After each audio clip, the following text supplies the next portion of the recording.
মোচা বাঙালিদের খুব প্রিয় একটা খাবারের মধ্যে। অনেকে নারকোল দিয়ে খায়, অনেকে চিংড়ি মাছ দিয়ে খায়।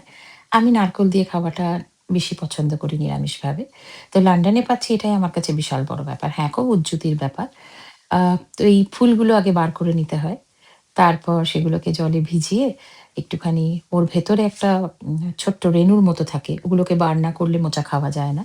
ভীষণ ঝক্কির কাজ বটে। প্রত্যেকটা ফুলের থেকে ওই রেণুগুলোকে বার করে ফেলে দিতে হয়। তারপর ওগুলোকে ছোট, ছোট করে কেটে একটু সেদ্ধ করে নিতে হবে নুন হলুদ দিয়ে। তারপর ফোড়নের মধ্যে বেশি কিছু না। জিরে, তেজপাতা, আলু ডুমো, ডুমো করে বাঙালি আর আলু এছাড়া চলে না, কি বলুন?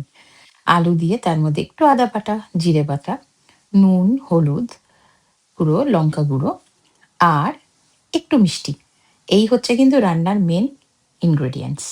আর আমি কি করি নারকোলটা গুঁড়োটা এখানে প্যাকেটে ফ্রোজেন পাওয়া যায় জানেন তো? খুব মজার ব্যাপার। আমি তেলের মধ্যে দিয়ে একটু নাড়াচাড়া করি, ভাজা, ভাজা হয়ে যায়।